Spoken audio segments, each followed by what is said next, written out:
Oh, have you seen this? Where is it?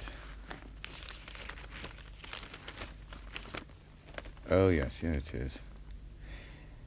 Yes, this letter was printed in the Sunday Times, London, 28th of September, 1969. Shall I read it to you? It was headed, Skinheads in Skirts. We are two girls who, according to your article, are skinheads. We don't think you know much about us. Round our way, the boys wear big boots, like you say, called bother boots. We're called bothers, mods, peanuts, and a variety of other names.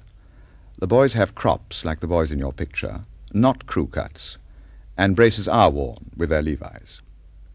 We do work hard, unlike the hippies. I say we because we girls are mods or bothers or peanuts as well as the boys. If you want to see real, clean, decent ones, come to Bookham. We don't like long hair, hippies, flowery clothes, and anything which attracts attention. As for us girls, we wear skirts that are long by today's standards. Most of us have crops, hair that is short on top with long back and sideboards. We wear maxi cardis, stretch-lace blouses, and we don't wear makeup any more. We're just out for a good time. Miss Jane Skinner and Chris Webb, age 15, Great Bookham.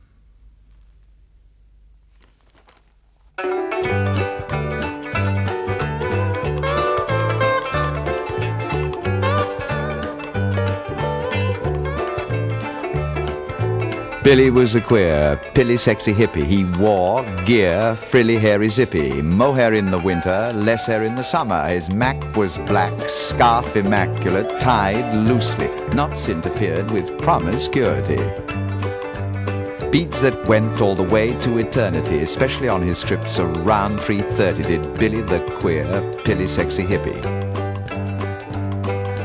Then one night he went to troll the dilly to spend a penny and met a skinhead Kenny.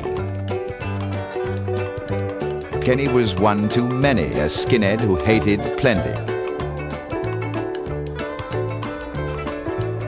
But Billy loved his puritanical gear, his boots, his braces, his hair, and something else which was quite rare.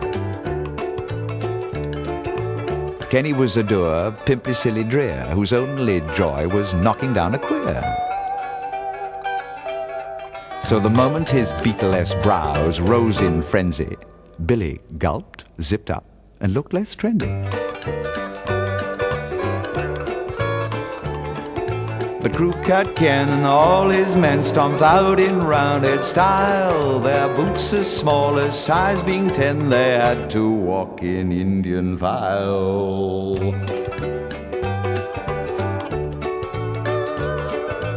Billy ran up the stairs to the street and suddenly found he was surrounded by feet.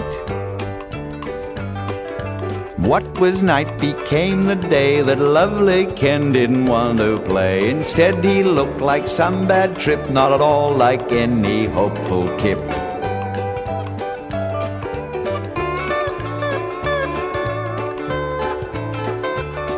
Which made poor Billy realize that peanuts just don't vitalize.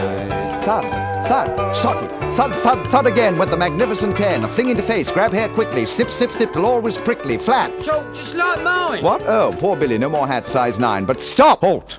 Go back. Rerun reel.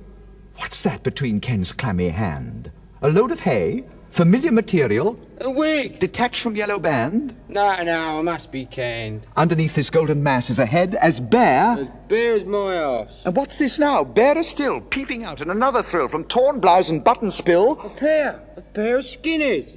God, what a pair. She's a bird. She's a bird. A bird.